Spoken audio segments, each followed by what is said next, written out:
मैं ये भविष्यवाणी करने का साहस करता हूं, अंधेरा छटेगा, सूरज निकलेगा, कमल खिलेगा।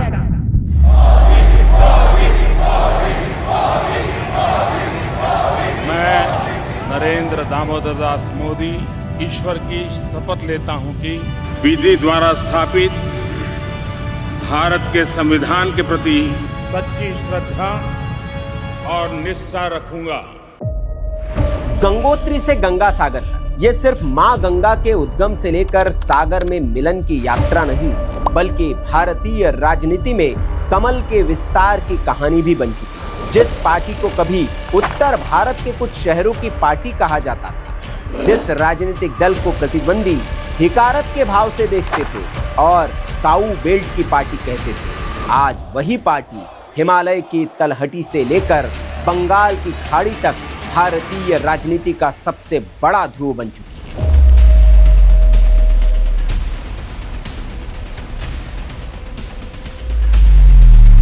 खेल तो चलेगा, सरकारें आएंगी जाएंगी, पार्टियां बनेगी बिगड़ेंगी, मगर ये देश रहना चाहिए, इस देश का लोकतंत्र अमर रहना चाहिए। भारतीय जनता पार्टी भारत की सियासी आकाश गंगा का एक ऐसा चमकीला सितारा है जिसने अपनी कहानी संघर्ष, विचारधारा और अनवरत तपस्या के दम पर लिखी।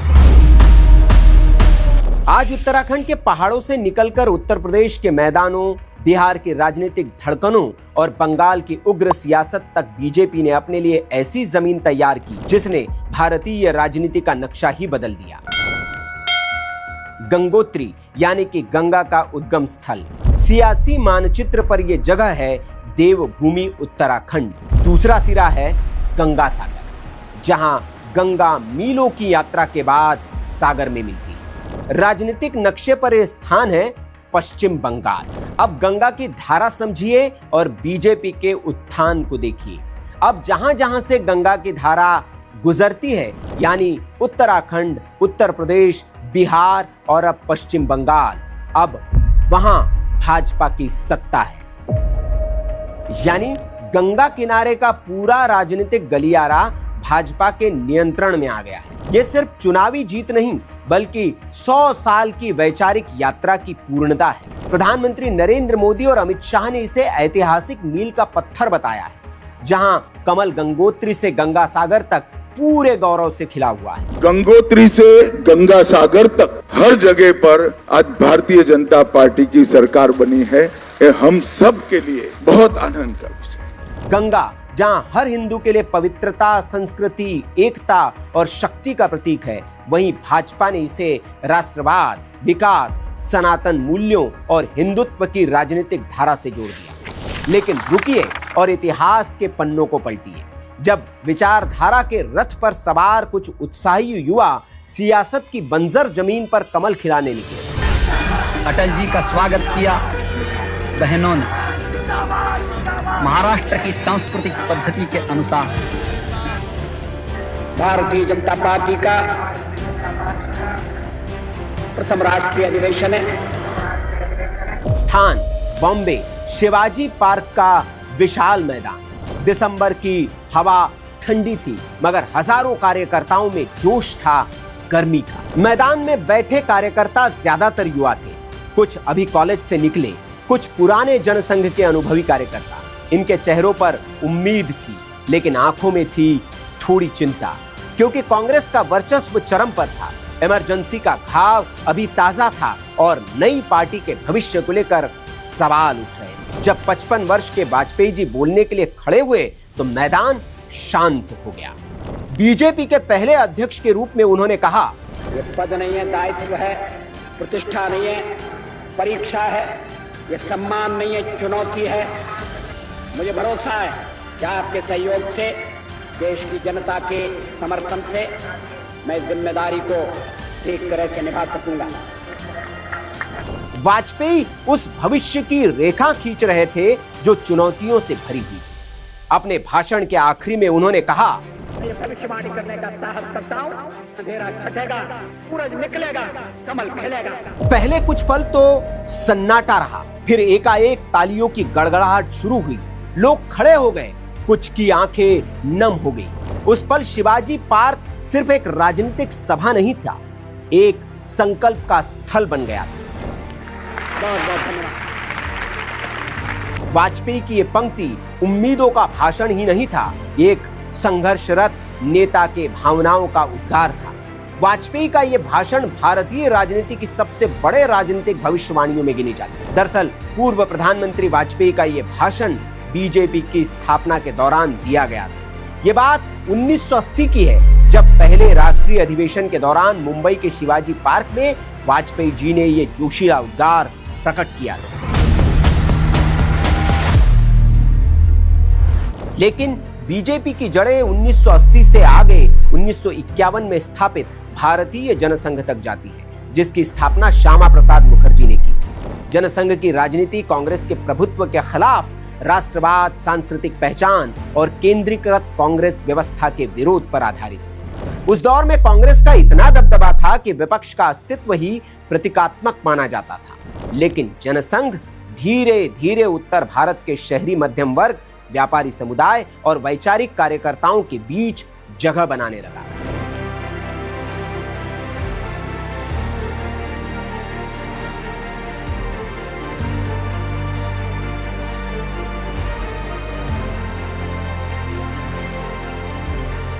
सत्तर के दशक में इंदिरा गांधी के नेतृत्व में निरंकुश होती जा रही कांग्रेस सरकार के विरुद्ध देश में जन असंतोष उभरने लगा। इंदिरा ने इमरजेंसी लगाई तो जनसंघ के नेता आंदोलन में कूद पड़े।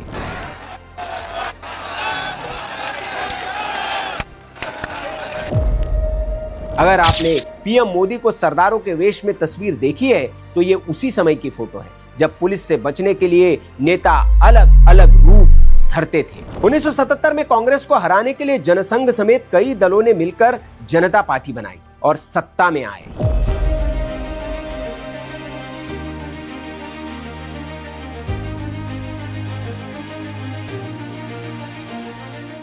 जनता पार्टी का प्रयोग अधिक दिनों तक नहीं चल पाया। 2-2.5 वर्षों में ही अंतर्विरोध सतह पर आने लगा।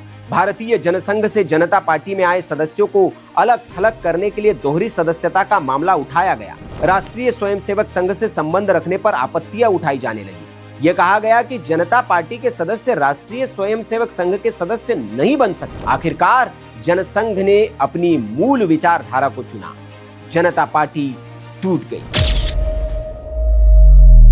इसके बाद 6 अप्रैल 1980 को जनसंघ के सदस्यों ने बीजेपी की स्थापना की। 1980 में जन्मी भारतीय जनता पार्टी ने राजनीति की शुरुआत ऐसे दौर में की थी जब कांग्रेस भारतीय राजनीति का पर्याय थी। बीजेपी के पास न सत्ता थी, न संसाधनों का विशाल ढांचा और न ही देशव्यापी प्रभाव। 1984 में लोकसभा में सिर्फ 2 सीटों पर सिमट जाने के बाद तो राजनीतिक विश्लेषकों ने मान लिया था कि ये दल शायद कभी राष्ट्रीय राजनीति में निर्णायक भूमिका नहीं निभा पाएगा। लेकिन यहां से बीजेपी ने अपने सबसे बड़ी ताकत दिखाई, संगठन और धैर्य। लालकृष्ण आडवाणी ने भारत के अतीत का स्वर्णिम वैभव याद किया और सांस्कृतिक राष्ट्रवाद का आंदोलन शुरू किया। देश राम की ओर देख रहा था। आडवाणी की रथ यात्रा ने पार्टी को गांव-गांव तक पहुंचाया। उत्तर भारत में हिंदुत्व, राष्ट्रवाद और कांग्रेस विरोध की राजनीति के बीच बीजेपी धीरे धीरे जनाधार बनाती गई। क्योंकि ये जो रथ है, लोक रथ है, जनता का रथ है, जो सोमनाथ से चला है और जिसने मन में संकल्प किया हुआ है कि 30 अक्टूबर को वहां पर पहुंच करके कार सेवा करेंगे और मंदिर वहीं बनाएंगे, उसको कौन रोकेगा।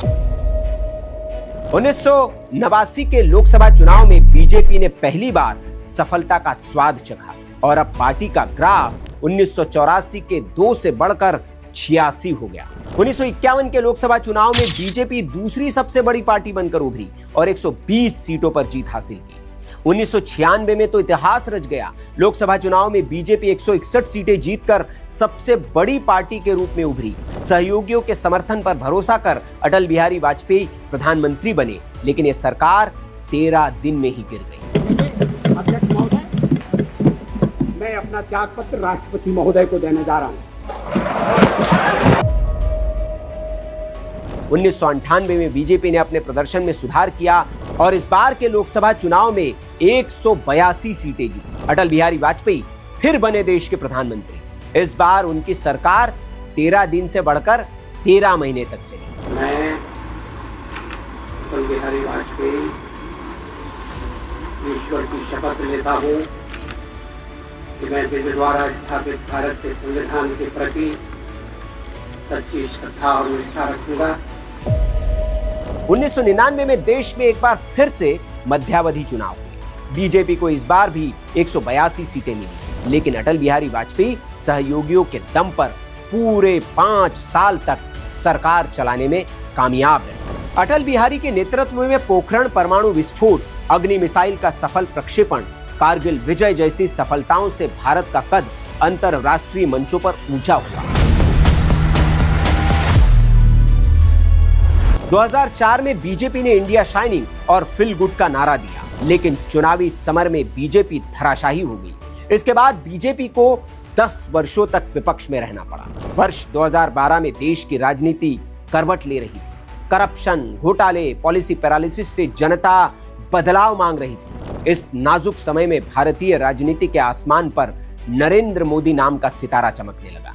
मोदी गुजरात से दिल्ली की राजनीति में आ गए। मैं नरेंद्र दामोदर दास मोदी ईश्वर की शपथ लेता हूं कि 2014 में नरेंद्र मोदी के नेतृत्व में देश में पहली बार भाजपा की पूर्ण बहुमत के साथ सरकार बनी, जो आज सबका साथ सबका विकास की घोषणा के साथ गौरव संपन्न भारत का पुनर्निर्माण कर रही है। लेकिन बीजेपी ने तब आश्चर्यचकित किया जब उन राज्यों में कमल खिलाया जहां उसका अस्तित्व बेहद सीमित था।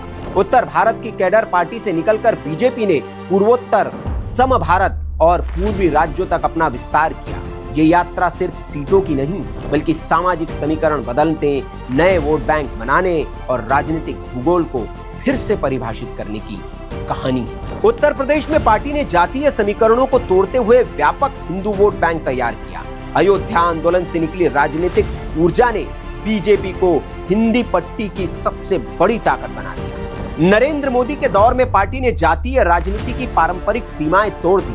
गैर यादव पिछड़ों, गैर जाटव दलितों और हिंदुत्व समर्थक वोटों का बड़ा गठबंधन बनाकर बीजेपी ने उत्तर प्रदेश में पूर्ण बहुमत की राजनीति स्थापित की। 2016 के विधानसभा चुनाव में असम में बीजेपी ने घुसपैठ, अस्मिता और नागरिकता के मुद्दे पर राजनीति की। लंबे समय तक कांग्रेस के प्रभुत्व वाले राज्य में बीजेपी ने छात्र संगठनों, क्षेत्रीय भावनाओं और हिंदू बंगाली वोटरों के बीच जगह बनाई और सर्बानंद सोनोवाल के नेतृत्व में पहली बार सरकार बनाई। बीजेपी ने पहली बार पूर्वोत्तर में यह संदेश दिया कि वो केवल हिंदी पट्टी की पार्टी नहीं है। इस बीच राज्य के फलक पर हिमंता बिस्वा शर्मा का उदय हुआ। पूर्वी कांग्रेसी हिमंता ने अपने हार्ड हिंदुत्व के दम पर राज्य की राजनीति को पूरी तरह से बदल दिया। 2014 में केंद्र की सत्ता पर काबिज होने के बाद बीजेपी ने हरियाणा की ओर रुख किया। यहां अक्टूबर 2014 में चुनाव थे। हरियाणा में कभी राजनीति जाट बनाम गैर जाट समीकरण पर टिकी रहती थी। बीजेपी लंबे समय तक सहयोगी दल की भूमिका में रही, लेकिन 2014 के बाद पार्टी ने शहरी वोटरों, गैर जाट समुदायों और राष्ट्रवादी राजनीति के सहारे अपने दम पर बहुमत हासिल किया। जिस हरियाणा की राजनीति में 3 लालों, देवीलाल, बंसीलाल और भजनलाल की तूती बोलती थी, वहां बीजेपी ने व्यक्ति से परे हटकर कमल के निशान पर राजनीति लड़ी और राष्ट्रवाद, विकास के एजेंडे पर जीत हासिल करके सबको चौंका दिया। त्रिपुरा राज्य तो छोटा था, मगर बीजेपी के लिए सबसे प्रतीकात्मक जीतों में से एक रहा। मैं त्रिपुरा वासियों को विश्वास दिलाना चाहता हूं कि जिन्होंने हमें वोट दिए हैं, ये सरकार उनके लिए भी है, और जिन्होंने हमें वोट नहीं दिए हैं, ये सरकार उनके लिए भी है। लेकिन तटवर्ती राज्य गोवा में बीजेपी नहीं पहुंच सकी थी। बीजेपी ने अलग तरह की राजनीति दिखाई। यह राज्य सांस्कृतिक रूप में विविध और क्षेत्रीय पहचान वाला था। वहां बीजेपी ने आक्रामक हिंदुत्व के बजाय विकास, स्थिरता और गठबंधन प्रबंधन की रणनीति अपनाई। मनोहर पर्रिकर की साफ सुथरी छवि और प्रशासनिक शैली ने पार्टी को वहां स्वीकार्यता दिलाई। ओडिशा यानी ऐतिहासिक कलिंग में बीजेपी कभी बेहद कमजोर। राज्य में नवीन पटनायक और बीजेडी का लंबा प्रभुत्व था, लेकिन बीजेपी ने आदिवासी इलाकों, मंदिर राजनीति, केंद्र की योजनाओं और बूथ स्तर के संगठन के जरिए धीरे धीरे विस्तार किया। लोकसभा चुनाव में लगातार बढ़त के बाद पार्टी ने विधानसभा में भी अपनी ताकत बढ़ाई। दिल्ली में बीजेपी की कहानी अलग है। 1990 के दशक में पार्टी ने शहरी मध्यम वर्ग, व्यापारी समुदाय और राष्ट्रवादी राजनीति के सहारे राजधानी में मजबूत आधार बनाया। मदन लाल खुराना और सुषमा स्वराज जैसे नेताओं ने बीजेपी को दिल्ली की मुख्य राजनीतिक शक्ति बनाया। लेकिन दिल्ली की राजनीति में पहले शीला दीक्षित और बाद में अरविंद केजरीवाल के उभार ने दिल्ली की सत्ता को बीजेपी से दूर कर दिया। मोदी 2014 में ही दिल्ली में आ चुके थे, लेकिन इंद्रप्रस्थ 2024 तक कमल नहीं खिला पाया। आखिरकार 2025 में बीजेपी ने पूरी ताकत लगा दी। इधर केजरीवाल स्वयं और उनकी पार्टी के कई नेता शराब घोटाले में फंसे थे। बीजेपी ने 27 वर्षों बाद इंद्रप्रस्थ पर विजय ध्वज आखिरकार फहरा दिया। मैं दिल्ली के हर परिवारजन को मोदी की गारंटी पर भरोसा करने के लिए दिल्ली वासियों को सर झुका करके नमन करता हूं। पश्चिम बंगाल में बीजेपी का उभार सबसे नाटकीय रहा। ये वो राज्य था जहां लाल दीवार यानी वाम सत्ता की नींव काफी गहरी थी। यहाँ 34 साल लेफ्ट ने तो 15 वर्ष ममता ने शासन किया। ऐसे में बीजेपी का कैडर और वोट बैंक पनपता तो कैसे, पर बीजेपी ने वही रणनीति अपनाई, धैर्य और संगठन। बीजेपी ने राष्ट्रवाद, सीमा सुरक्षा, राजनीतिक हिंसा और हिंदू पहचान के मुद्दों पर जमीन तैयार की। पार्टी ने गांवों तक संगठन फैलाया और कुछ ही वर्षों में मुख्य विपक्ष पार्टी बन गई। बंगाल में बीजेपी की बढ़त ने साबित किया कि पार्टी अब केवल उत्तर भारत तक सीमित नहीं है। 2021 में 77 सीटों के बाद 2026 में 207 सीटें लाकर बीजेपी ने बंग भूमि में अपनी श्रेष्ठता साबित कर दी। 4 मई को बंगाल में भी बीजेपी की विजय का जश्न होगा। बिहार में बीजेपी लंबे समय तक सहयोगी राजनीति का हिस्सा रही। कभी वो जनता दल और फिर जेडीयू की जूनियर पार्टनर मानी जाती थी, लेकिन समय के साथ बीजेपी ने अपना स्वतंत्र सामाजिक आधार बनाया। शहरी वर्ग, युवा मतदाता, पिछड़े समुदाय और हिंदुत्व समर्थक वोटरों के बीच पार्टी मजबूत हुई। नीतीश के साए में बीजेपी आगे बढ़ती रही, लेकिन एक वक्त ऐसा आया कि बीजेपी राज्य में बिग ब्रदर की भूमिका में आ गई। नीतीश अब केंद्र की राजनीति में और बिहार की बागडोर बीजेपी के हाथ में। पूरा बिहार ने आज बता दिया है, फिर एक बार एनडीए सरकार, फिर एक बार। इन राज्यों की कहानियों में एक समानता दिखाई देती है। बीजेपी ने हर राज्य में स्थानीय मुद्दों को राष्ट्रीय नैरेटिव से जोड़ा। कहीं हिंदुत्व, कहीं राष्ट्रवाद, कहीं विकास, कहीं अस्मिता और कहीं संगठनात्मक अनुशासन उसकी ताकत बना। यही कारण है कि कभी 2 सीटों वाली पार्टी आज भारत के राजनीतिक मानचित्र पर सबसे व्यापक प्रभाव रखने वाली शक्ति बन चुकी है। भारतीय जनता पार्टी की ये यात्रा आपको कैसे लगी, आप कमेंट बॉक्स में हमें जरूर बताएं। वीडियो अच्छा लगा हो तो लाइक करें, शेयर करें और आप अगर अब तक आपने हमारे चैनल को सब्सक्राइब नहीं किया है तो सब्सक्राइब कर लिए। आप देख रहे थे द एसआर शो और मैं हूं सुनील राउत। नमस्कार।